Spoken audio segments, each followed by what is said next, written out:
नमस्कार, मी मनाली. न्यूज 18 लोकमतमध्ये आपल्या सगळ्यांचं स्वागत. सकाळचे 10 वाजलेले आहेत. आत्ताच्या या सगळ्या महत्त्वाच्या बातम्या सविस्तर पाहणार आहोत. सुरुवातीलाच आत्ता एक महत्त्वाची बातमी, ती म्हणजे राष्ट्रपती नागपूर दौऱ्यावर असून राष्ट्रपती रामनाथ कोविंद आज नागपूर दौऱ्यावर आलेले आहेत. या ठिकाणी ते इंडियन इन्स्टिट्यूट ऑफ मॅनेजमेंटच्या कॅम्पसचं लोकार्पण करणार आहेत. तर मिहान परिसरात IIMच्या सभागृहामध्ये हा लोकार्पण सोहळा पार पडेल. या सोहळ्यामध्ये राज्याचे राज्यपाल या ठिकाणी दाखल झालेले आहेत. IIMच्या कॅम्पसची ते पाहणी करणार आहेत. ही थेट दृश्य आपण पाहतोय. नागपूरचे पालकमंत्री नितीन राऊत, केंद्रीय मंत्री नितीन गडकरी यांच्यासह अनेक मान्यवर या ठिकाणी उपस्थित आहेत. तर आत्ता ही IIM कॅम्पसची पाहणी करतानाची दृश्य आहेत. राष्ट्रपती नागपुरात दाखल झालेले आहेत. तर आमचे प्रतिनिधी तुषार कोहळे आपल्यासोबत आहेत. थेट आपण तुषारकडे जाणार आहोत. तुषार, आपण पाहतोय मिहान परिसरात IIMच्या सभागृहामध्ये लोकार्पण सोहळा पार पडणार आहे आणि आत्ताची ही थेट दृश्य म्हणजे राष्ट्रपती या संपूर्ण भागाची पाहणी करताना आपल्याला दिसत आहेत. निश्चितच आज राष्ट्रपती रामनाथ कोविंद यांचा एक दिवसाचा नागपूर दौरा होता. या दौऱ्यामध्ये ते Indian institute of management Nagpur यांच्या कॅम्पसच्या नवीन इमारतीचं उद्घाटन करणार आहे. थोड्या वेळाआधीच त्यांच्या दौऱ्याला सुरुवात झाली आणि औपचारिक उद्घाटन देखील झालेलं आहे. महत्त्वाची गोष्ट की जर का तुम्ही बघितलं तर इंडियन इन्स्टिट्यूट ऑफ मॅनेजमेंट या चा जो नागपूरची सुरुवात 2015 पासून झाली होती. मात्र देशातलं अतिशय वेगानं विकसित होणारं आणि तयार करण्यात आलेलं हे संस्था आहे. यामध्ये पहिल्या टप्प्यामध्ये 23 प्रकारच्या 33 इमारतीचं बांधकाम झालेलं होतं. सोबतच प्रशासकीय कक्ष असेल, प्राध्यापक कक्ष असेल, अत्याधुनिक वर्गखोल्या असेल, हेल्थ सेंटर असेल, या सगळ्या गोष्टीचं इथे तयार करण्यात आलेल्या आहे. आणि महत्त्वाची गोष्ट की सध्या जर का आपण विचार केला तर राष्ट्रपती रामनाथ कोविंद यांचा हा दौरा सुरू झालेला आहे. ते सध्या नागपूरच्या या संस्थेची पाहणी करत आहे. महत्त्वाची गोष्ट की 132 एकरमध्ये हा संपूर्ण परिसर आहे आणि यामध्ये पहिल्या टप्प्यामध्ये 600हून अधिक विद्यार्थ्यांसाठी इथे जे वेगवेगळ्या इमारती डिझाईन करण्यात आलेल्या आहेत. तिथे वर्गही सुरू झालेले आहे. सध्या IIM मध्ये 20 हायटेक क्लासरूम आणि 24 ट्रेनिंग सेंटर देखील सुरू करण्यात आलेला आहे. तर राष्ट्रपतीचा हा दौरा निश्चित अत्यंत महत्त्वाचा आहे. कारण की IIM नागपूर हे निश्चितच एक महत्त्वाचं या संस्थेचं स्थान आहे देशामध्ये. आणि त्याच्या उद्घाटनासाठी जेव्हा राष्ट्रपती रामनाथ कोविंद नागपूरमध्ये दाखल झाले, त्यांच्यासोबत सर्व इतर मान्यवर देखील उपस्थित आहे. केंद्रीय मंत्री नितीन गडकरी असेल, विरोधी पक्षनेते देवेंद्र फडणवीस असेल, नागपूरचे पालकमंत्री नितीन राऊत असेल, हे देखील उपस्थित आहे. आणि एकूणच आजचा हा दौरा आपण जे थेट दृश्य बघतो ते सध्याचे आहे जे IIM नागपूरचे आहे की यामध्ये या सर्व संस्थेची राष्ट्रपती रामनाथ कोविंद यांच्याकडून पाहणी केली जात आहे. लोकार्पण सोहळ्याला कधी सुरुवात होणार आहे तुषार? साधारण 10 ते 15 मिनिटांमध्ये आता लोकार्पण सोहळ्याला सुरुवात होणार आहे. 10 मिनिटं आधीच रामनाथ कोविंद यांचं इथे आगमन झालं. त्यानंतर त्यांनी मग या संपूर्ण कॅम्पस परिसराची पाहणी केली. त्यानंतर मग इथले जे कॅम्पसचे पदाधिकारी होते, अधिकारी होते, त्यांनी या सर्व संस्थेबद्दल त्यांना माहिती दिली. त्यांना या संस्थेची जे काही विशेषता आहे, जी नवीन संस्था सुरू होत आहे, त्यांची देखील माहिती दिली. रामनाथ कोविंद यांनी देखील एका वाहनावरून या सर्व संस्थेची पाहणी केली. थोड्या वेळातच या कार्यक्रमाला सुरुवात होणार आहे. व्यासपीठावर नितीन गडकरी असेल, देवेंद्र फडणवीस असेल, नितीन राऊत असेल, हे सर्व मान्यवर पोहोचलेले आहे. रामनाथ कोविंद हे या संपूर्ण कॅम्पस परिसराची पाहणी करून आता मुख्य जो सोहळा आहे त्या सोहळ्याच्या ठिकाणी पोहोचत आहे. साधारण पुढच्या 10 मिनिटांमध्ये हा कार्यक्रम सुरू होईल आणि सर्वांचं लक्ष या कार्यक्रमाकडे, रामनाथ कोविंद काय बोलतात याकडे पण सर्वांचं लक्ष असणार आहे. अगदी बरोबर आहे. आपण पाहतोय नागपुरातली ही थेट दृश्य आहे. IIM कॅम्पसची पाहणी राष्ट्रपतींकडनं केली जाते. नितीन गडकरी यांच्यासह अनेक मान्यवर देखील उपस्थित आहेत. नागपूरचे पालकमंत्री सुद्धा या लोकार्पण सोहळ्यासाठी आज उपस्थित आहेत. राष्ट्रपती आज नागपुरात दाखल झालेले असून IIM कॅम्पसची ते पाहणी करतायत. राष्ट्रपती रामनाथ कोविंद हे आज नागपूर दौऱ्यावर आलेत आणि या ठिकाणी ते इंडियन इन्स्टिट्यूट ऑफ मॅनेजमेंटच्या कॅम्पसचं लोकार्पण करणार आहेत.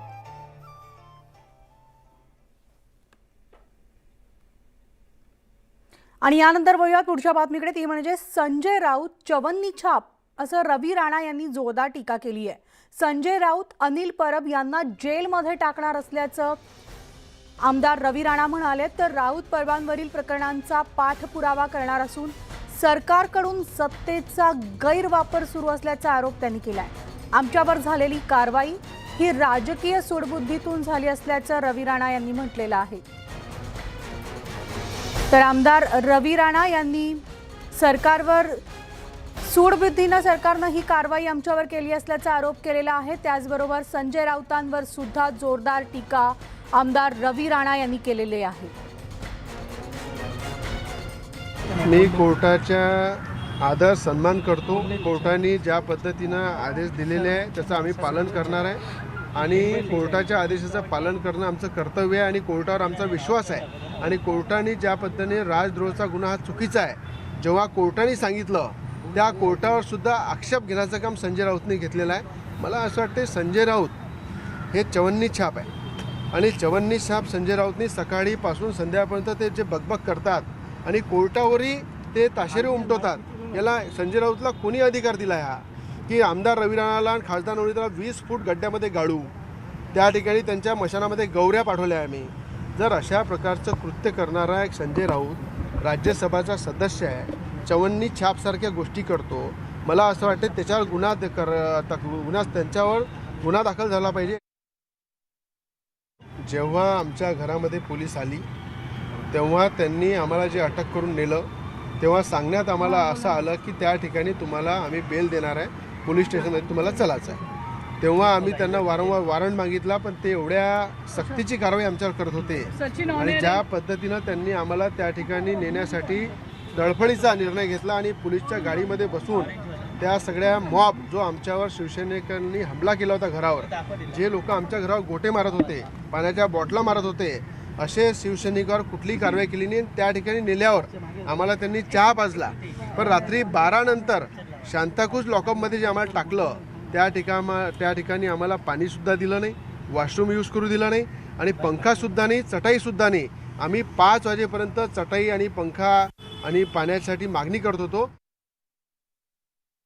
शांताकुज पोलीस स्टेशनमध्ये आम्हाला नेत्यांनी सांगितलं की त्या ठिकाणी तुम्हाला पोलीस स्टेशनमध्ये बसू आणि दुसऱ्या दिवशी कोर्टात घेऊन जाऊ, पण ते न करता आम्हाला डायरेक्ट लॉकअपमध्ये टाकलं. एक खासदार लोकप्रतिनिधी आहे, महिला आहे आणि आमदार आहे, एक लोकप्रतिनिधी लोकांमधून जुळून आलेले आहे. अशा पद्धतीचं लॉकअपमध्ये टाकून पाणी न देणं, एका महिलेला इतका त्रास देणं, एवढा छळ करणं, मला असं वाटते उद्धव ठाकरे सरकार कुठंतरी एका बाईला घाबरलेली आहे आणि त्याच्यामुळं उद्धव ठाकरेंनी अशा प्रकारची सक्तीची कारवाई केली. आणि याविषयी सविस्तर बोलणार आहोत. आमची प्रतिनिधी सुस्मिता भदाणे आपल्यासोबत आहे. सुस्मिता, रवी राणांनी नुकतीच प्रसारमाध्यमांना एक प्रतिक्रिया दिलेली आहे. त्यांनी एकतर सगळ्यात महत्त्वाचं म्हणजे सरकारवर त्यांनी आरोप केलेला आहे, सूडबुद्धीनं, राजकीय सूडबुद्धीनं आम्हाला जेलमध्ये टाकलं असल्याचा आरोप त्यांनी सरकारवर केला आहे. संजय राऊत आणि परबांना जेलमध्ये टाकणार, त्यांचा पाठपुरावा आम्ही करणार असल्याचं सुद्धा त्यांनी म्हटलेलं आहे. आणि ज्यावेळेस राणा दाम्पत्याला खरं तर जेलमधनं सोडण्यात आलं, त्यांची सुटका केली, त्यापूर्वी त्यांना काही अटीशर्ती घातलेल्या होत्या. त्यापैकी एक अट होती प्रसारमाध्यमांशी बोलू नये. मात्र आज त्यांनी प्रसारमाध्यमांशी संवाद साधलेला आहे. खरं तर प्रसारमाध्यमांशी बोलत असताना त्यांनी अनेक महत्त्वाच्या मुद्द्यांवरती लक्ष केंद्रित केलेलं आहे. महाराष्ट्र सरकार कुठेतरी कुरघोडी करतं आहे, आमच्या जीवाला धोका आहे. मुख्यमंत्री उद्धव ठाकरे यांनी जाणीवपूर्वक आमच्या घरावरती हल्ला हा घडवून आणला आहे, अशा पद्धतीचा आरोप त्यांनी केलेला आहे. मी एक सर्वसामान्य माणूस आहे आणि मला कष्टानं जे मी घर कमवलं आहे त्या खारच्या घरावर सुद्धा पालिकेच्या मदतीनं कारवाई केली जाते आहे, अशा पद्धतीचा आरोपसुद्धा रवी राणा यांनी केलेला आहे. आम्हाला कारागृहामध्ये सुद्धा अनुचित पद्धतीची वागणूक मिळालेली आहे, चुकीची वागणूक मिळालेली आहे. या वागणुकीविरोधात सुद्धा आम्ही तक्रार करणार आहोत. त्याविषयी चर्चा करण्यासाठी आज नवनीत राणा यांना डिस्चार्ज मिळाल्यानंतर ते दिल्लीच्या दिशेने रवाना होणार आहेत। या संपूर्ण प्रकरणानंतर नवनीत राणा आणि शिवसेनेतला वाद हा समोर आलेला होता, परंतु एक महत्त्वाची घोषणा आज नवनीत राणा आणि रवी राणा यांच्याकडनं होणं अपेक्षित आहे। आगामी पालिका निवडणुकांमध्ये सुद्धा आम्ही इतक्याच आक्रमक पद्धतीनं उतरणार आहोत, अशा पद्धतीचं वक्तव्य काही वेळापूर्वी रवी राणा यांनी केलेलं आहे। सध्या आपल्याला माहिती आहे नवनीत राणा याच लीलावती रुग्णालयामध्ये उपचार घेत आहेत। त्यांचे डिस्चार्ज पेपर हे तयार झालेले आहेत आणि आतमध्ये रवी राणा हे गेलेले आहेत।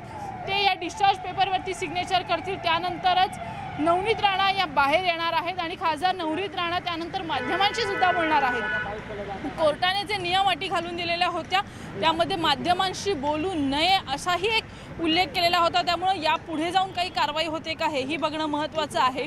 ज्या पद्धतीनं रवी राणा यांनी आरोप केलेले आहेत हे अतिशय गंभीर आरोप आहेत। महाराष्ट्राचे मुख्यमंत्री उद्धव ठाकरे यांच्यावरती त्यांनी आरोप केलेत, संजय राऊत यांना त्यांनी चवन्नीखोर असं सुद्धा म्हटलेलं आहे। त्यामुळे अशा अतिशय गंभीर आरोप जे आहेत त्यांच्याकडनं केले गेलेले आहेत, यावरती विरोधातनं सुद्धा टीका होणं अपेक्षित आहे। आणि जे व्हिडिओ जे फोटो व्हायरल झालेले होते यामध्ये रवी राणा नवनीत राणा यांना भेटायला आलेले अनेक भाजपचे नेते होते। या भाजपच्या नेत्यांच्याबद्दल सुद्धा त्यांनी म्हणताना हेच म्हटलेलं आहे की आम्ही त्यांच्याशी चर्चा केलेली आहे आणि आता पुढे जाऊन आम्ही सुद्धा या संपूर्ण कारवाई विरोधात आमचा आवाज उठवू, अशा पद्धतीची भूमिका रवी राणा यांनी घेतलेली आहे। धन्यवाद सुस्मिता या सविस्तर माहितीसाठी। तर खासदार नवनीत राणा आज माध्यमांशी संवाद साधणार आहेत। स्पॉन्डिलिसिसच्या त्रासामुळे नवनीत राणा यांच्यावर लीलावती रुग्णालयात उपचार सुरू होते, मात्र आज त्यांना रुग्णालयातून डिस्चार्ज दिला जाणार आहे आणि त्यानंतर त्या माध्यमांशी संवाद साधतील। तर डिस्चार्ज मिळाल्यानंतर खासदार नवनीत राणा आणि आमदार रवी राणा हे दिल्लीला जाण्याची शक्यता आहे। तर त्याआधी ते माध्यमांसमोर काय भूमिका मांडणार याकडे सगळ्यांचंच लक्ष लागलंय। तर भाजप नेते देवेंद्र फडणवीस यांनी राज्य सरकारवर हल्लाबोल केलाय। राणा दाम्पत्याबाबत सरकारनं क्रौर्याची सीमा ओलांडल्याचं फडणवीस म्हणाले। तसंच मुख्यमंत्र्यांनी केलेल्या विधानाबाबत बोलताना मास्क उतरवलाच पाहिजे असंही फडणवीस यांनी म्हटलंय। नागपुरात ते बोलत होते। तब्येत आता स्टेबल होते, परंतु एकूणच ज्या प्रकारे त्यांना वागणूक देण्यात आली ती मात्र अतिशय गंभीर आहे। म्हणजे जे क्रिमिनल्स असतात त्यांनाही जी वागणूक दिली जात नाही तशा प्रकारची वागणूक त्यांना देण्यात आली आहे। या सरकारने क्रौर्याचे सगळ्या मर्यादा ओलांडल्या आहेत असं माझं मत आहे। तर आता बातमी ती म्हणजे वाढत्या कडाक्यात राज्यावर पाणी संकट येत असून ग्रामीण भागात पाण्यासाठी दाही दिशा फिरावं लागतंय। ऐन उन्हाळ्यात लोकांची पाण्यासाठी वणवण झालेली आहे, तर नद्या विहिरी कोरड्या ठाक झाल्यात। दुर्गम भागात पाण्याचं दुर्भिक्ष पाहायला मिळते, त्यामुळे आणखी महिनाभर कसं काढणार हा प्रश्न सगळ्या त्या गावकऱ्यांना भेडसावतोय।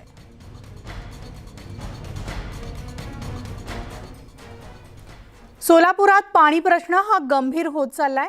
महापालिकेच्या ढिसाळ कारभारामुळे तिथल्या नागरिकांचे हालही होत आहेत आणि शहरातील उपनगरांमध्ये मुबलक पाणी असताना देखील नियोजनाअभावी पाण्याचा प्रश्न गंभीर होताना दिसतोय। तर इथल्या अनेक भागांमध्ये 8 दिवसांनंतर टँकरद्वारे पाणी मिळते। एकीकडे उजनी जलाशयात मुबलक पाणीसाठा असून देखील केवळ महापालिका प्रशासनाच्या पाणीपुरवठा विभागाच्या नियोजनाच्या अभावामुळे ही पाणी टंचाई निर्माण झाली आहे आणि त्यामुळे आता नागरिकांनी संताप व्यक्त केलाय।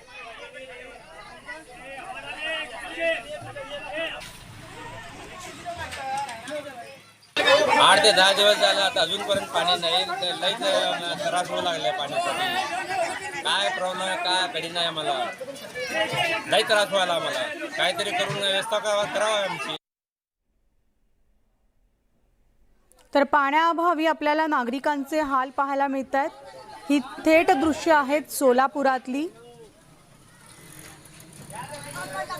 8 दिवसानंतर टँकरनं पाणी पुरवठा झालेला आहे। महापालिकेच्या ढिसाळ कारभाराचा फटका तिथल्या नागरिकांना बसतोय।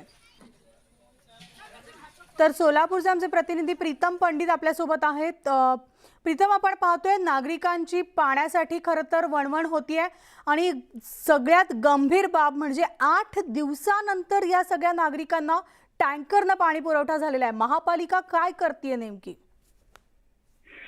नेमकं सोलापुरातील पाणी पुरवठा करण्यामध्ये महापालिकेचा कुठेतरी विसंग असणारा महापालिकेसोबतचा जो संवाद आहे तो मोठा प्रॉब्लेम ठरत आहे. इथे ज्या काही म्हणजे 8 ते 10 दिवसांमध्ये ज्या उपनगरांमध्ये हा पाणी पुरवठा केला जात आहे त्या ठिकाणी महापालिकेतले जे काही अधिकारी आहेत ते दुर्लक्ष करताना या ठिकाणाहून दिसत आहेत. मात्र ज्या सोलापूर भागातील काही ज्या निवडक 8 ते 10 दिवसांनी जो पाणी पुरवठा होतो त्यांमध्ये लोड शेडिंग असेल अशा अडचणींमुळे हा प्रॉब्लेम होताना दिसत आहे. यांमध्ये कुठेतरी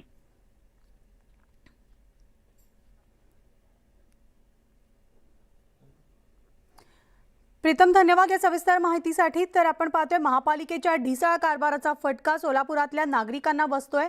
पाण्यासाठी नागरिकांची वणवण होत असून तब्बल 8 दिवसानंतर टँकरनं पाणी पुरवठा, अगदी मुबलक पाणी पुरवठा या नागरिकांना झालेला आहे. वळूयात पुढच्या बातमीकडे. ती बातमी म्हणजे राज्याचे पर्यावरण मंत्री आदित्य ठाकरेंच्या ड्रीम प्रोजेक्टला मुंबई हायकोर्टानं दणका दिलाय. पवई तलाव परिसरामध्ये होत असलेलं सायकल ट्रॅकचं बांधकाम हे बेकायदेशीर असल्याचा निर्वाळा हायकोर्टानं दिलाय. तर या निर्णयावरून आव्हाडांच्या पत्नीनं हायकोर्टाचे आभार मानलेत आणि त्यामुळे आता महाविकास आघाडीमध्ये बिघाडीची चर्चा रंगू लागली आहे. बृहन्मुंबई महानगरपालिकेच्या उपनगरातील महत्वाकांक्षी प्रकल्पांपैकी पवई तलावालगत उभारण्यात येत असलेला सायकल आणि जॉगिंग ट्रॅक हा प्रकल्प मुंबई उच्च न्यायालयानं बेकायदेशीर ठरवलाय. मुख्य न्यायाधीश दीपांकर दत्ता आणि BG बिष्ट यांच्या खंडपीठासमोर झालेल्या सुनावणीत हा निर्णय घेण्यात आला. पर्यावरण मंत्री आदित्य ठाकरे यांच्या संकल्पनेतून पवई तलावाच्या सभोवती हा सायकल ट्रॅक उभारण्यात येत होता. मुंबई उच्च न्यायालयानं दिलेल्या आदेशामुळे महापालिकेला या सायकल ट्रॅकचं बांधकाम तात्काळ थांबवावं लागणार आहे. उच्च न्यायालयानं महापालिकेला आतापर्यंत झालेल्या सायकल ट्रॅकचं बांधकाम हटवून तलावाचा परिसर पूर्ववत करण्यासही सांगितलं आहे. न्यायालयाच्या निर्णयानंतर महाविकास आघाडीतील मंत्री जितेंद्र आव्हाड यांच्या पत्नी ऋता सामंत यांनी ट्विट करून कोर्टाच्या निर्णयाचं स्वागत केलं. पवई लेक परिसरातील सायकल ट्रॅकला स्थगिती दिल्याबद्दल उच्च न्यायालयाचे आभार. चुकीची गोष्ट कोणीही केली तरी ती चुकीचीच असते. सगळ्या पर्यावरण प्रेमींचं अभिनंदन. सरकारमधल्या मंत्र्याच्याच पत्नीनं सरकारवर टीका केल्यामुळे महाविकास आघाडीत बिघाडी झाल्याची चर्चा सुरू झाली आहे. ऋता सामंत यांच्या ट्विट नंतर शिवसेनेनं सुद्धा प्रतिक्रिया दिली आहे. बाळासाहेब ठाकरे घराण्यावर काही ट्विट करा किंवा बोला की एका सेकंदात त्याची प्रसिद्धी होते. हे हल्ली सगळ्यांना ते आता हवं वाटायला लागलंय. शिवसेनेनं थेट भूमिका घेतल्यानंतर ऋता सामंत यांनी लगेचच सारवासारव करायला सुरुवात केली. एन्व्हायरमेंटच्या बाबतीत लहानपणापासून ते आत्तापर्यंत आम्ही नेहमी ते जपण्याचाच प्रयत्न केला आहे आणि मी प्रत्येकाला सांगेन ते जपा. त्याच्यामुळे राजकीय तुम्ही बाजूला ठेवा. दुर्दैवाने ती केस कोर्टात गेली आणि कोर्टाने तो निर्णय दिलाय. मग एका बाजूनी जर एखाद्यासाठी तो निर्णय चांगला असेल तर दुसऱ्याला थोडासा त्याचा धक्का बसतो, फटका बसतो. आगामी पालिका निवडणुकांच्या पार्श्वभूमीवर हा प्रकल्प शिवसेनेसाठी प्रतिष्ठेचा होता. मात्र अखेरीस न्यायालयानं याचिकाकर्त्यांच्या बाजूने निकाल देत हा प्रकल्प रद्द करण्याचे आदेश दिले. या निकालाला महापालिका प्रशासन सर्वोच्च न्यायालयात आव्हान देण्याच्या तयारीत आहे. उदय जाधवसह bureau report, news 18 Lokmat, Mumbai. आणि आता वळूयात पुढच्या बातमीकडे. ती म्हणजे मुंबईची लाईफलाईन अशी लोकलची ओळख आहे. दररोज लाखो प्रवासी या लोकलमधून प्रवास करतात आणि या लाखो प्रवाशांच्या सुरक्षेची जबाबदारी रेल्वे प्रशासनावर असते. मात्र प्रशासन प्रवाशांच्या सुरक्षेबाबत खरंच गंभीर आहेत का, याचा आढावा घेणारा आमचा स्पेशल रिपोर्ट.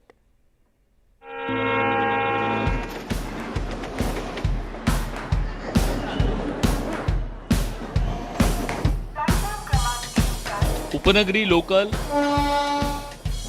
मेल एक्सप्रेस मार्गावर दररोज 75 लाख प्रवाशांची वाहतूक होत असते आणि त्यांच्या सुरक्षेसाठी रेल्वे पोलीस, RPF, रेल्वे सुरक्षा बल, कमांडो तैनात करण्यात आले. यासह लगेज, संशयास्पद वस्तूंच्या पाहणी करता प्रत्येक स्टेशनवर स्कॅनिंग यंत्रणा बसवण्यात आली आहे. मात्र तरीही प्रवाशांच्या सुरक्षेचा प्रश्न अजूनही सुटलेला नाहीये.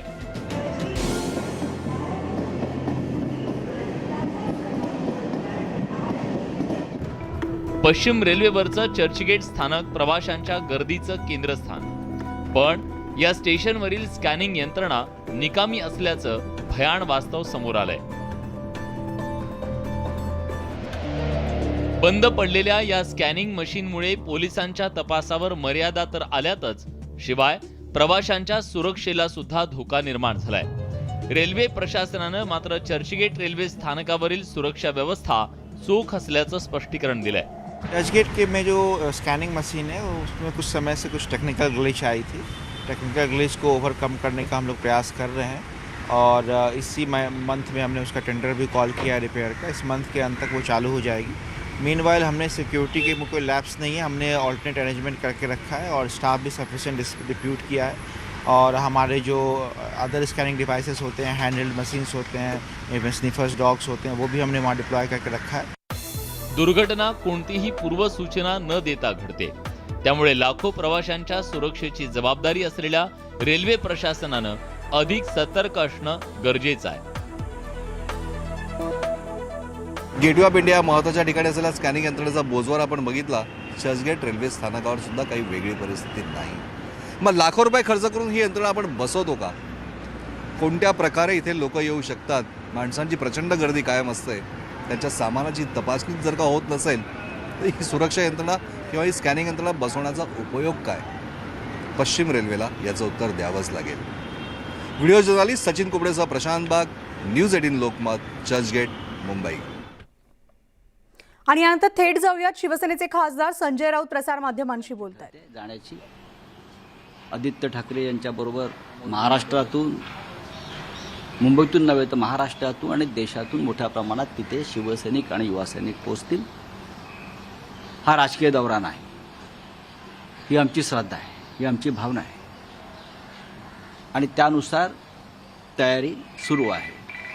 फक्त ही तयारी आम्हीच करतो असं नाही, तर उत्तर प्रदेशमधून, अयोध्येतून असंख्य हजारो लोकांचे आम्हाला तिथून निमंत्रण आहेत की आपण या आणि अस्सल हिंदुत्व जे काय आहे ज्याचं आम्ही वारंवार स्वागत केलेलं आहे, त्या स्वागताची आम्हाला पुन्हा एकदा संधी द्या. सर, राणा कुटुंबीय म्हणते आता तुम्हाला आणि परब यांना तुरुंगात टाकल्याशिवाय नक्कीच काही हरकत नाही. जर तक्रारीमध्ये काही ताकद असेल, आम्ही काही चुकीचं केलं असेल, तर या देशातल्या कोणत्याही नागरिकाला तक्रार करण्याचा अधिकार आहे. कोणी तक्रार करणार असते. सर, त्यांनी सांगितलं आहे की सीएम कुठे फिरत नाही आणि सीएम दबावाखाली काम करत आहे आणि मला त्रास दिलेला आहे. ठाकरे कधीही दबावाखाली काम करत नाहीत, किंबहुना ठाकरेंचा दबाव असतो. हा इतिहास आहे. चला, धन्यवाद. सर, फडणवीसांनी अशी प्रतिक्रिया दिली, या सरकारने क्रौर्याच्या परिस्थितीवर ओढावलेल्या आहेत. अशा प्रकारची प्रतिक्रिया दिली. क्रौर्याची व्याख्या बदलावी लागेल. गेल्या 7 वर्षामध्ये या महाराष्ट्रात नव्हे तर देशामध्ये, त्याच्या आधी म्हणजे महाराष्ट्रात आधीची 5 वर्ष आणि देशातली 7 वर्ष अनेक घटनांचा अभ्यास केला तर क्रौर्य आणि अन्याय आणि अत्याचार काय हे नीट समजून घ्यावं लागेल.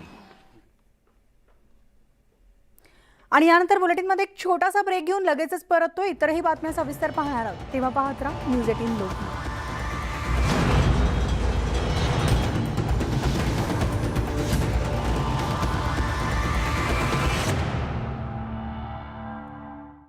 झालेला सर्वात मोठा प्राणघातक हल्ला मानला जातोय. वस्तुस्थितीत सरकारच्या अंदाजापेक्षा मृतांची संख्या दुप्पट असल्याचं म्हटलं जात आहे. यातून 23 जण बचावू शकलेत. हल्ल्याच्या वेळी ओक्साना सॅवमिना आणि तिचा नवरा तळघरात लपले होते आणि इमारतीतून पळून जाताना त्यांना मृतदेहांवर पाय देऊन बाहेर पडावं लागलं. इतकी नामुष्की इथे ओढवली होती. मरियोपोल आणि त्याच्या आजूबाजूच्या भागातून बाहेर पडलेले नागरिक झापोरेझियामध्ये दाखल होत आहेत आणि नागरिकांचं स्थलांतर इथून अजूनही सध्या सुरू आहे. कारच्या काचा तुटलेल्या आपण या दृश्यांमध्ये बघतोय. गेल्या अनेक आठवडे एका अपार्टमेंटमधून दुसऱ्या अपार्टमेंटमध्ये नागरिकांना राहावं लागत होतं. गोळीबारामुळे आणि त्यांचं घर उद्ध्वस्त झालेलं होतं. मरियोपोलला परत जाण्याची इच्छा जरी त्यांनी व्यक्त केलेली असली तरी आता हे सर्वजण सुरक्षित आसऱ्याचा शोध घेत आहेत.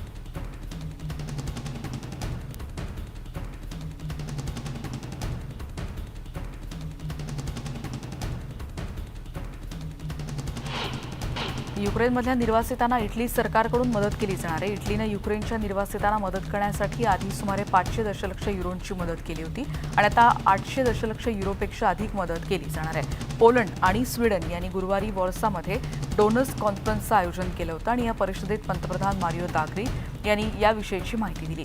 आतापर्यंत 1,07,000 पेक्षा अधिक जण युक्रेनमधल्या युद्धातून बचाव करून इटलीत आलेत. त्यापैकी बहुतांश महिला आणि मुलं आहेत. युक्रेनच्या तिथल्या अर्थसंकल्पासाठी आधीच राखून ठेवलेल्या निधी व्यतिरिक्त इटलीनं युद्धग्रस्त युक्रेनसाठी 200 दशलक्ष युरो आणखी कर्ज देण्याची योजना आखल्याचं द्राघी म्हणाले.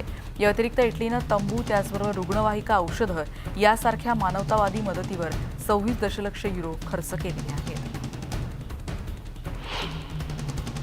युद्धानंतर देश पुन्हा उभारण्यासाठी अर्थात पुनर्बांधणीच्या उद्देशानं वॉर्सो इथल्या आंतरराष्ट्रीय देणगीदारांच्या परिषदेत गुरुवारी युक्रेनला $6.5 अब्ज अधिक मानवतावादी मदतीचं आश्वासन देण्यात आलं. या परिषदेचे सहयजमान पोलंडचे पंतप्रधान मातेज मोराविकी यांनी ही आकडेवारी जाहीर केली. संयुक्त राष्ट्र आणि गुगलसारख्या कंपन्यांच्या प्रतिनिधींसह या एकदिवसीय बैठकीला उपस्थित असलेले इतर नेते आणि राजनैतिक अधिकारी यांनी या मदतीचं स्वागत केलंय आणि ही जाहीर केलेली मदत काही देश आणि कंपन्यांकडून आली होती, ज्यापैकी बरेच प्रतिनिधी वॉर्सामधील या परिषदेला उपस्थित होते. युक्रेनला बहुतांश जगानं मानवतावादी समर्थन देऊन प्रतिसाद दिलाय, पण युद्ध जसजसं पुढे सरकत आहे तसतसं युक्रेनमधल्या मानवतावादी गरजा आणखी तीव्र झाल्यात. मोराविकी यांनी म्हटल्यानुसार युक्रेनला दररोज 12,000 टन इतक्या मानवतावादी मदतीची आवश्यकता आहे, पण सध्या त्यांना मदत पोहोचते तब्बल 3,000 टन इतकी. युक्रेनच्या विविध प्रदेशांमध्ये शेकडो विस्थापित ज्यांच्यावर सतत गोळीबार आणि रशियन सैन्यानं ताब्यात घेण्याचं सावट आहे ते झापोरेझियामध्ये मदतीसाठी असे रांगेत उभे आहेत. या शहरातील प्रशासन, स्वयंसेवी संस्था आणि आंतरराष्ट्रीय संस्थांद्वारे ही मदत पुरवली जाते. संपूर्ण युक्रेनमधून अनेक गाड्या झापोरेझियामध्ये मदतीसाठी येत आहेत. अलीकडच्या काही दिवसामध्ये वृद्ध महिला आणि लहान मुलांसह अनेक महिला मॉरियोपोलच्या अझोस्टाल स्टील वर्क्समधून बाहेर पडलेत आणि झपोरेझियासाठी बसेस आणि रुग्णवाहिकांमधून निघाले आहेत. शहरातील स्टील प्लांटमधून नागरिकांना बाहेर काढण्याचा आणखी एक प्रयत्न सुरू असल्याचं म्हटलं जात आहे आणि त्या संदर्भात संयुक्त राष्ट्राच्या प्रमुखांनी देखील आवाहन केलं होतं. अमेरिकेच्या संरक्षण अधिकाऱ्यांनी दिलेल्या माहितीनुसार गुरुवारी मारियोपोलच्या स्टील प्लांटमध्ये जोरदार लढाई सुरू असताना मारियोपोलमधल्या बहुतेक रशियन सैन्यानं शहर सोडले आणि केवळ 2 बटालियन शिल्लक आहेत. बाकीचं सैन्य आता उत्तरेकडे सरकलंय. पेंटागॉनचे प्रेस सेक्रेटरी जॉन किर्बी यांनी गुरुवारी पत्रकार परिषदेत याविषयीची माहिती दिली.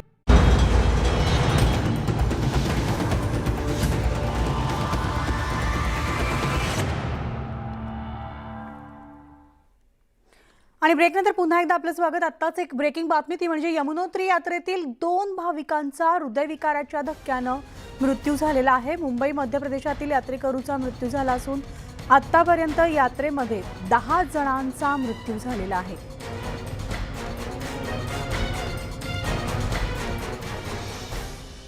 तर पाकिस्तानचे ISI प्रमुख भारतात खलिस्तानी चळवळ वाढवण्याच्या तयारीत आहेत असा धक्कादायक खुलासा एका अहवालातून स्पष्ट करण्यात आलाय.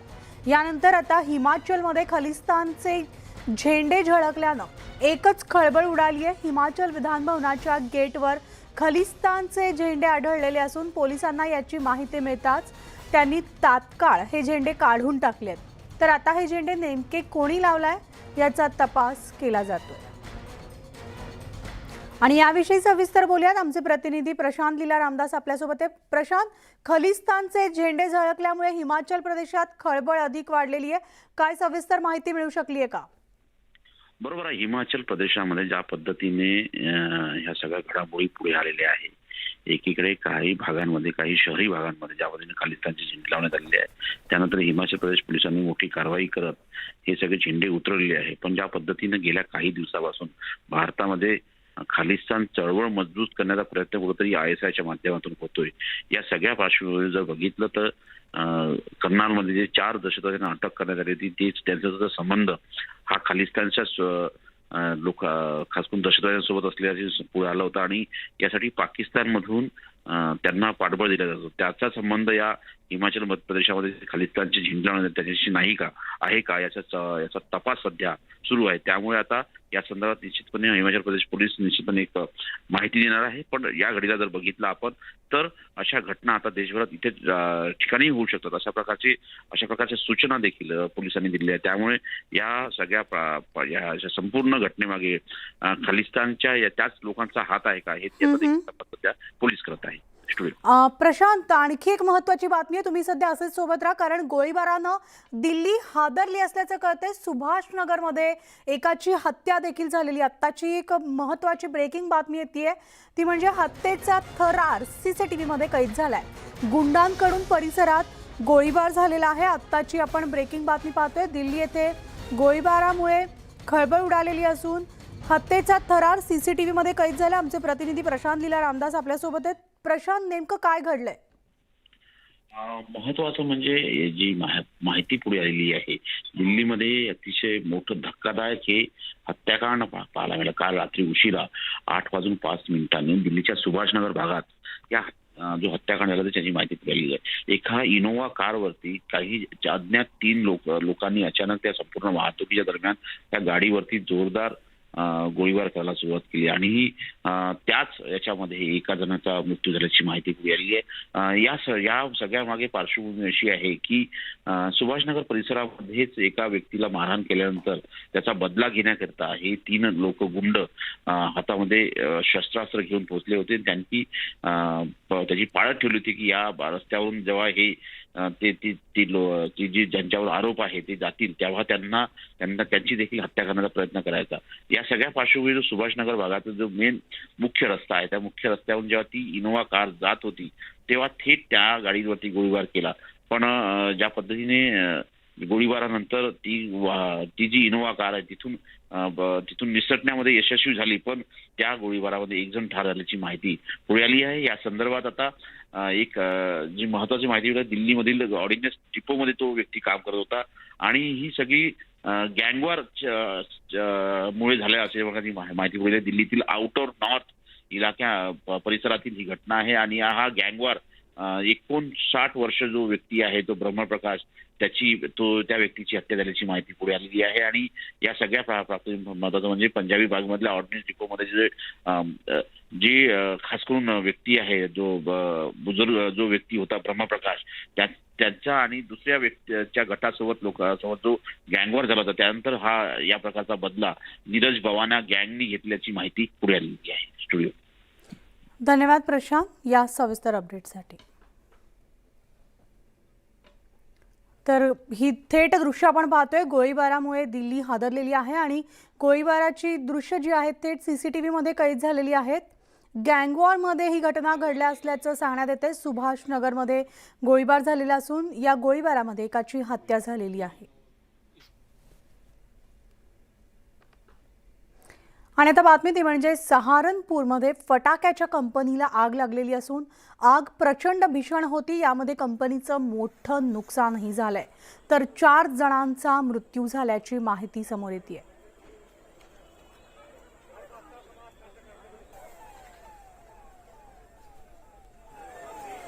तर आज नागपूरमधल्या IIMच्या कॅम्पसचं लोकार्पण सोहळा होतो. यासाठी राष्ट्रपती रामनाथ कोविंद यांच्यासह अनेक मान्यवर उपस्थित आहेत आणि सध्या विरोधी पक्षनेते भाजपचे ज्येष्ठ नेते देवेंद्र फडणवीस संवाद साधतात. पाहूयात काय म्हणतात. नागपुर IIM इस बिल्डिंग के माध्यम से कर रहा है. नागपुर में नितिन जी के तत्वावधान में हमने यहाँ पर एम्स लाया. एम्स को भी करीब 200 एकड़ जमीन हमने दी. बाजू में ही एम्स है, वहाँ पर भी बहुत सुंदर एम्स का निर्माण हो रहा है. IIIT हो, नेशनल लॉ स्कूल हो, जो शिक्षा के क्षेत्र के सर्वोत्तम और आइकॉनिक नेशनल इंस्टीट्यूट्स हो सकते हैं, उन इंस्टीट्यूट्स को नागपुर में लाने का काम यहाँ पर हम लोगों ने किया. और प्राइवेट सेक्टर में भी जो लोग अच्छा काम करते हैं, चाहे वो सिम्बायोसिस हो या और कोई इंस्टीट्यूट हो, उसको भी प्रोत्साहित करने का काम यहाँ पर हुआ और नितिन जी ने उसमें पहल की. और आज नागपुर एक प्रकार से एजुकेशन का हब बना है। हम सभी लोग जानते हैं कि इंडस्ट्री वही आती है जहां मानव संसाधन होता है, और मानव संसाधन ये आज के कॉम्पिटिटिव वर्ल्ड में हम लोग जब तक वैश्विक स्तर का तैयार नहीं करते, आज there can not be any compromise in quality of human resource. Human resource की क्वालिटी में जब कॉम्प्रोमाइज नहीं होगा तभी हम लोग दुनिया की इंडस्ट्री को अट्रैक्ट कर पाएंगे। और मेरा पूरा विश्वास है नागपुर आईआईएम ने अपने कम समय में कई मानकों को छुआ है, और आने वाले दिनों में ये एक ऐसा मैग्नेट बनेगा जो इंडस्ट्री को हम तक लाएगा और साथ साथ नागपुर को भी वैश्विक इस प्रकार की एक प्रतिमा प्रदान करेगा। और मेरा विश्वास है कि वो दिन बहुत जल्द हमको देखने को मिलेगा। मैं आज के इस मौके पर हमारे सारे फैकल्टीज का, स्टूडेंट्स का भी अभिनंदन करना चाहता हूं।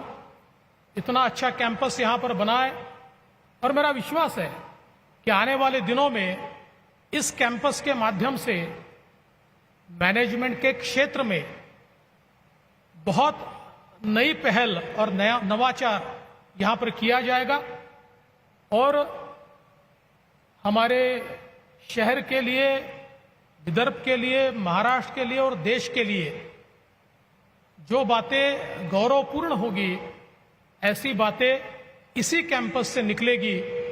इस विश्वास के साथ मैं फिर एक बार आईआईएम नागपुर का बहुत दिल से अभिनंदन करता हूं, आभार भी व्यक्त करता हूं।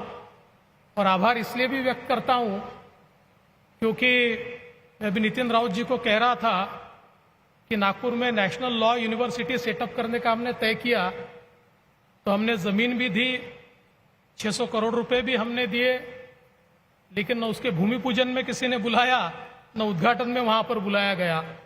वैसे हमारे शहर की शान तो उसके कारण बड़ी है, और इसलिए हमको बुलाया या नहीं बुलाया, लेकिन शहर को इस प्रकार की इंस्टीट्यूशन मिलना ये अपने आप में एक बहुत बड़ी बात है। लेकिन आईआईएम वाले भूले नहीं, ये भी बहुत बड़ी बात है।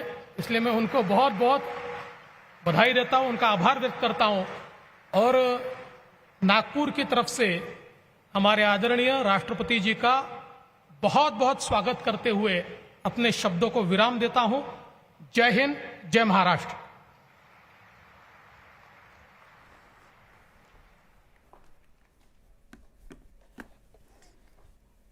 तर राष्ट्रपती रामनाथ कोविंद यांच्या उपस्थितीमध्ये आयआयएमच्या कॅम्पसचं लोकार्पण होत आहे। या ठिकाणी अनेक मान्यवरांनी हजेरी लावलेली आहे।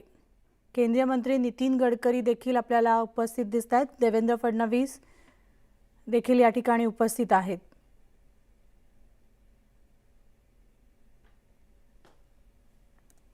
तरी थेट दृश्य आपण पाहतोय नागपूरमधल्या आयआयएम कॅम्पसच्या सोहळ्याची।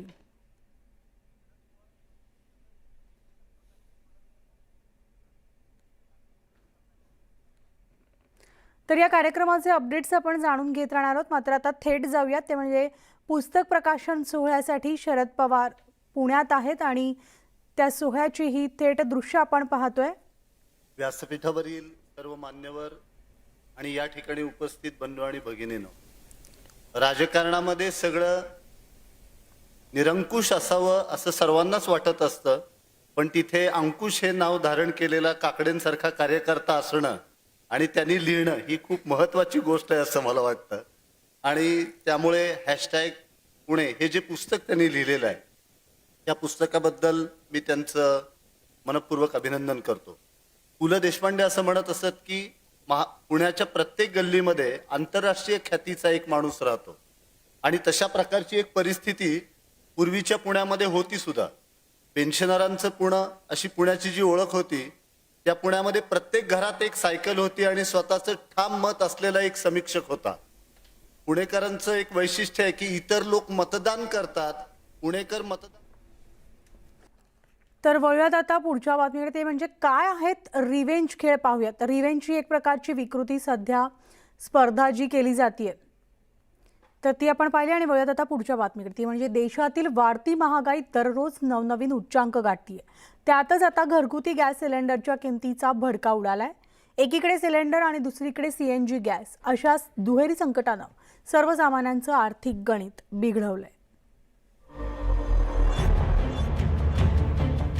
वाढत्या महागाईनं सर्वसामान्यांचं अक्षरशः कंबरडं मोडलंय. जीवनावश्यक वस्तूंचे दर गगनाला भिडलेत. पेट्रोल डिझेलचे दर तर आठवड्याला नवा उच्चांक प्रस्थापित करतायत. तर त्यातच आता घरगुती सिलेंडरच्या किमतीनं भडका उडालाय. 7 मे रोजी सिलेंडरच्या किमतीत 50 रुपयांची घसघशीत वाढ झाली आहे. नव्या दरवाढीमुळे 14.2 किलोचा गॅस सिलेंडर 999 रुपये 50 पैशांना मिळेल. शनिवारपासून ही नवी दरवाढ लागू झाली आहे. विशेष म्हणजे मागील 2 महिन्याचा विचार करत घरगुती सिलेंडरच्या किमतीत तब्बल 100 रुपये तर 10 महिन्यात तब्बल 190 रुपयांची वाढ झाली आहे. 1 जुलै 2021ला 25 रुपयांची वाढ झाली आणि 834 रुपये 50 पैशांवर दर गेले. 1 ऑगस्ट 2021 रोजी 25 रुपये पुन्हा वाढले. 859 रुपये 50 पैसे इतका दर झाला. 1 सप्टेंबर 2021ला पुन्हा 25 रुपये वाढले. 884 रुपये 50 पैशांचा दर झाला. 6 ऑक्टोबर 2021ला 15 रुपयांची वाढ झाली आणि दर पोहोचले 899 रुपये 50 पैशांवर. 22 मार्च 2022ला 50 रुपयांची वाढ झाली आणि 949 रुपये 50 पैसे दर झाले. तर आता 7 मे 2022ला पुन्हा 50 रुपयांची वाढ झाल्यानं सिलेंडरचा दर हा 999 रुपये 50 पैशांवर जाऊन थांबलाय. घरगुती सिलेंडरच्या दरात झालेल्या या वाढीनं सर्वसामान्यांचं आर्थिक गणित कोलमडलंय. आधीच महागाईचा भडका उडालेला असताना आता स्वयंपाकासाठीच्या गॅसमध्ये सुद्धा भरमसाठ वाढ झाली आहे. त्यामुळे सर्वसामान्यांकडून नाराजी व्यक्त होतीये.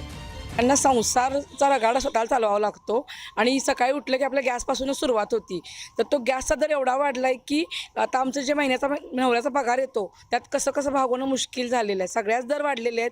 पण आता सरकारनं रॉकेल पण बंद केलेलं आहे. त्यामुळं गॅसवरती जो आता 1000 रुपयाला गॅस झाला आहे कसं भागवायचं काय हे खरोखर हे गणितच जमत नाही आहे. सरकारने याचा विचार करावा आणि थोडासा दर कमी झाला पाहिजेच. गॅस वाढला, पेट्रोल वाढलं आणि त्यामुळे ह्याच्यावर करावं, स्टोववर जेवण करावं म्हणजे रॉकेल पण सरकारनं बंद केलं आणि सरकारनं कुठंतरी आमचा खरोखर सामान्य जनतेचा विचार करावा ही कळकळीची विनंती त्यांना आहे. केवळ गॅस सिलेंडरच नाही तर CNGच्या दरात सुद्धा कंपन्यांनी वाढ केली आहे. त्यामुळे CNG चालवणाऱ्या वाहनधारकांच्या खिशाला झळ बसतीये. महानगर गॅस लिमिटेडनं 29 एप्रिल रोजी CNGच्या किमतीत 4 रुपयांनी वाढ केली. यानंतर मुंबईत CNGचा दर 76 रुपये किलोवर गेला. याआधी 12 एप्रिल रोजी सुद्धा महाराष्ट्रात CNG आणि PNGच्या दरात वाढ करण्यात आली आणि त्याआधी 6 एप्रिल रोजी महानगर गॅस लिमिटेडनं CNG आणि PNGच्या दरात वाढ केली होती. या दरवाढीची सर्वाधिक झळ सोलापूरकरांना सोसावी लागते. सोलापूरमध्ये CNGचे दर 95 रुपयांवर पोहोचलेत. महिन्याभरात जवळपास 12 ते 15 रुपयांनी CNGचे दर वाढल्यानं ग्राहकांमधून नाराजीचा सूर उमटतोय. गॅस वाढतच चाललाय ना आता वरच्यावर आणि पुण्यामध्ये 65 रुपये इथं जास्त दर आहे. जास्त म्हणजे वरच्यावर ह्याने आता परत कमी झालं तर परवा परत वाढवला ह्याने अजून. ते कमी झालेला कमी केलाच नाही आणि वाढच केली असं झालं. आणि त्यामुळे आता काय पेट्रोलच्या जवळजवळ गेल्यावर झालं हे पण त्यामुळे परवडत नाही आता. खाद्यतेल असो की पेट्रोल डिझेल, सिलेंडरचे दर असो की CNG, या वाढत्या महागाईनं सर्वसामान्य पुरते हैराण झालेत. या विरोधात आता महाविकास आघाडीनं भाजपला कोंडीत पकडण्याची तयारी सुरू केली आहे. कायम बोलत असायचे का स्वस्तही आणू, अच्छे दिन आणू, हेच का अच्छे दिन असं विचारण्याचा वेळ आता सर्व जनतेवर आलेली आहे. आता पूर्ण घरगुती गॅस हे सुद्धा पुन्हा वाढतंय, CNG वाढतंय. या सगळ्याचा परिणाम जे बजेट असतं गरीब माणसाचं कुटुंबाचं त्याच्यावर परिणाम होतोय, मध्यमवर्गीयाच्या कुटुंबावर परिणाम होतोय. आता ज्यावेळी आंदोलन करणारे भारतीय जनता पक्षाचे ते कार्यकर्ते नेते आता कुठं लपून बसलेत, काही उत्तर द्यायला तयार नाही. जनता मात्र त्यांना आता धडा शिकवल्याशिवाय राहणार नाही. महागाईच्या आगीत सर्वसामान्य अक्षरशः होरपळत आहेत. जीवनावश्यक किमती, इंधनाच्या दरांमध्ये दिवसागणिक वाढ होतीये. अशा परिस्थितीत राजकीय पक्षांनी आणि नेत्यांनी राजकारण न करता महागाई कशी आटोक्यात आणता येईल यासाठी एकत्रितपणे प्रयत्न करणं गरजेचं आहे. अन्यथा सर्वसामान्य मतदार याचा हिशेब आगामी निवडणुकीत चुकता करण्याची शक्यता आहे.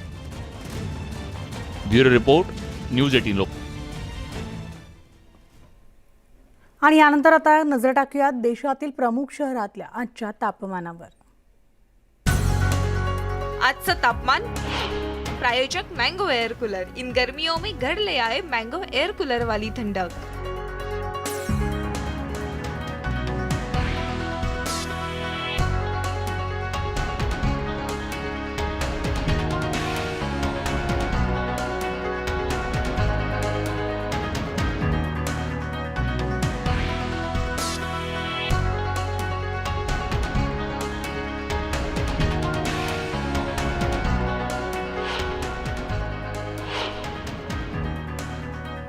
आणि यानंतर आता बुलेटिनमध्ये वेळ झाली इथेच थांबण्याची. ताज्या बातम्यांसाठी तुम्ही पाहत राहा न्यूज 18 लोकमत.